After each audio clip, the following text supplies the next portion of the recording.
الحمدللہ وکفا والصلاة والسلام علی من لا نبی بعد اما بعد فاعوذ باللہ من الشیطان الرجیم بسم اللہ الرحمن الرحیم۔ آج ہم حدیث نمبر 5 کا آغاز کر رہے ہیں، جو ہے بدعات اور غیر معروف اعمال کا باطل ہونا، کہ بدعات اور جو غیر معروف اعمال ہیں وہ باطل قرار دیے گئے ہیں۔ آئیے جانتے ہیں کہ ہم جو عمل کرتے ہیں اپنی مرضی سے نیکی کریں تو کیا اللہ قبول کرے گا۔ آئیے جانتے ہیں۔ عن ام المؤمنین ام عبداللہ عائشہ، حضرت ام المؤمنین ام عبداللہ حضرت عائشہ سے روایت قالت کہتی ہیں، قال رسول اللہ صلی اللہ علیہ وسلم کہ نبی صلی اللہ علیہ وسلم نے فرمایا، من احدث فی امرنا ھذا ما لیس منہ فہو رد، کہ نبی صلی اللہ علیہ وسلم نے فرمایا، جس نے ہمارے اس امر یعنی دین اسلام میں کوئی نئی چیز نکالی جو اس میں نہ تھی تو وہ مردود ہوگی، اس سے وہ نیکی قبول نہیں ہوگی، وہ مردود ہوگی۔ رواہ البخاری والمسلم، روایت کی اسے بخاری اور مسلم نے، وفی روایت للمسلم، مسلم کی روایت میں کچھ الفاظ زیادہ اس طرح ہے کہ من عمل عملا لیس علیہ امرنا فہو رد، کہ جس نے کوئی ایسا عمل کیا جس پر ہمارا حکم نہیں تو وہ عمل مردود ہوگا۔ ام المومنین ام عبداللہ حضرت عائشہ بیان کرتی ہیں، حضرت عائشہ کی کنیت ام عبداللہ تھی۔ ام عبداللہ یہ نہیں کہ ان کا بیٹا تھا کوئی، ان کا بھانجا تھا عبداللہ بن زبیر، جن سے وہ بہت زیادہ محبت کرتی تھی، تو حضرت عبداللہ کی وجہ سے ان کی کنیت جو ہے نا وہ ام عبداللہ تھی۔ تو رسول اللہ صلی اللہ علیہ وسلم نے فرمایا کہ جس نے ہمارے اس امر دین اسلام میں کوئی ایسی بات نکالی جس کا ہم نے حکم نہیں دیا تھا تو وہ عمل، وہ نیکی اس سے قبول نہیں کی جائے گی، وہ مردود ہوگی۔ اور مسلم کی روایت میں جس نے ایسا عمل کیا جس پر ہمارا حکم نہیں تھا تو وہ اس کا عمل مردود قرار دیا جائے گا، اللہ کے ہاں قابل قبول نہیں ہوگا۔ جس شخص نے ہمارے اس دین میں کوئی ایسی نئی بات ایجاد کی جو اس میں سے نہیں ہے تو وہ عمل اس کا مردود ہو جائے گا۔ تو میری پیاری عزیزات، یہ حدیث دین کی حفاظت کرنے والی عظیم حدیث میں سے ایک ہے۔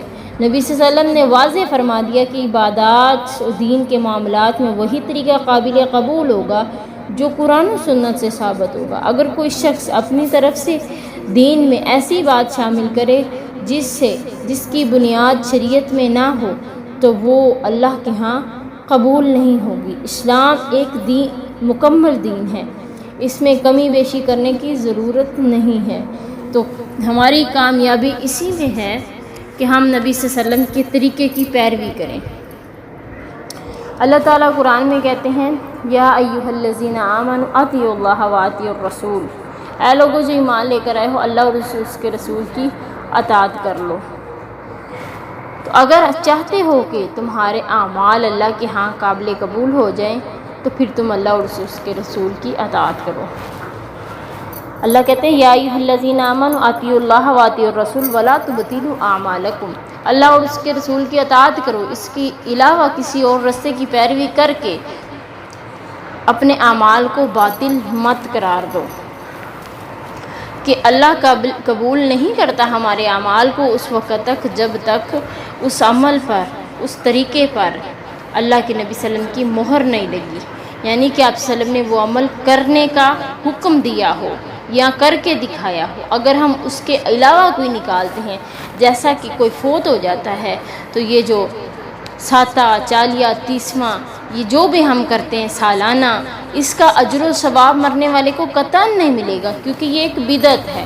اور جو لوگ کہتے ہیں کہ بدعت حسنہ جائز ہے، بدعت چاہے جو بھی ہو وہ بالکل بھی جائز نہیں ہے۔ اللہ کے نبی صلی اللہ علیہ وسلم کا واضح فرمان ہے کہ جس نے ایسا عمل کیا جس کا ہم نے حکم نہیں دیا تھا تو وہ مردود ہوگا۔ اللہ کے نبی نے اپنی زندگی میں کتنے لوگ فوت ہوئے، کتنے لوگ اس دنیا سے گئے، کبھی بھی ان کے لیے ایسا کام نہیں کیا جیسا ہمارے اس دور میں کیا جا رہا ہے۔ اس کے علاوہ بھی کہ اگر کھانا بنا رہے ہیں ہم، کھانے پہ ختم دیا جاتا ہے تو وہ کھانا ہمارا باطل ہو جاتا ہے، وہ ہمارا صدقہ خیرات کیا گیا اللہ قبول نہیں کرتا، کیونکہ اس میں ہم نے ایک ایسا عمل شامل کر دیا ہے جو کہ اللہ کے نبی نے نہیں بتایا ہمیں۔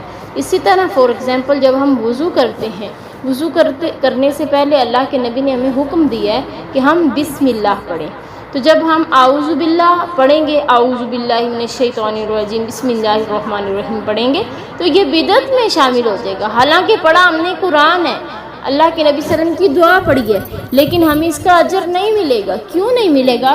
کیونکہ اللہ کے نبی صلی اللہ علیہ وسلم نے صرف بسم اللہ پڑھنے کا حکم دیا ہے، کھانا کھاتے وقت بھی صرف بسم اللہ پڑھنے کا حکم دیا، وضو کرنے کے وقت بھی صرف بسم اللہ پڑھنے کا حکم دیا ہے۔ اگر اس سے ہم زیادہ کریں گے تو وہ کیا ہو جائے گا؟ بدعت ہو جائے گا۔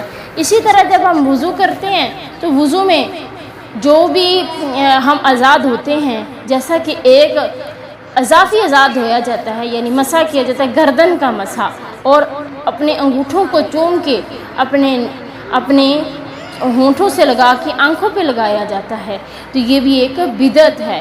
اللہ کے نبی صلی اللہ علیہ وسلم نے فرمایا کہ وضو نماز کی چابی ہے اور نماز جنت کی چابی ہے۔ تو نبی صلی اللہ علیہ وسلم نے فرمایا تم احسن الوضو کرو، وضو کو اچھے طریقے سے وضو کیا کرو۔ تو اگر ہمارا وضو صحیح نہیں ہوگا، اس میں 2-4 بدعات شامل ہو جائیں گی تو ہماری نماز اللہ کے ہاں قابل قبول نہیں ہو سکتی۔ اسی طرح اپنی زندگی میں مزید دیکھیے گا کہ ہم کون سا ایسا عمل کر رہے ہیں کہ جو اللہ کے نبی نے نہیں سر انجام دیا۔ ہر عبادت قرآن و سنت کے مطابق ہونی چاہیے، دین میں اپنی طرف سے نئی رسمیں طریقے شامل نہیں کرنے چاہیے۔ نجات کا راستہ اتباع رسول سے ہے، اتباع سنت سے ملتا ہے۔ ہر عمل سے پہلے یہ دیکھنا چاہیے کہ اس کی دلیل قرآن و حدیث میں موجود ہے یا نہیں۔ جب ہم کوئی دنیاوی چیز خریدتے ہیں تو اس کے استعمال کا طریقہ ضرور پڑھتے ہیں، اور پھر جنت تک پہنچانے والے دین کے معاملے میں ہم اپنی مرضی کیسے کر سکتے ہیں؟ یہ حدیث ہمیں سکھاتی ہے کہ اللہ کے قریب پہنچنے کا راستہ وہی ہے جو رسول اللہ صلی اللہ علیہ وسلم نے بتایا ہے۔ نبی صلی اللہ علیہ وسلم کا تقاضا بھی یہی تھا کہ ہم آپ کی سنت کو اپنی زندگی میں اپنائیں اور ہر عبادت کو اسی طریقے سے ادا کریں جس طرح آپ نے سکھایا ہے۔ اللہ تعالیٰ سے دعا ہے کہ اللہم ارزقنا اتباع سنتی واجتناب بدعتی، کہ اے اللہ ہمیں سنت کی پیروی کرنے کی توفیق دے اور بدعت سے بچنے کی توفیق عطا۔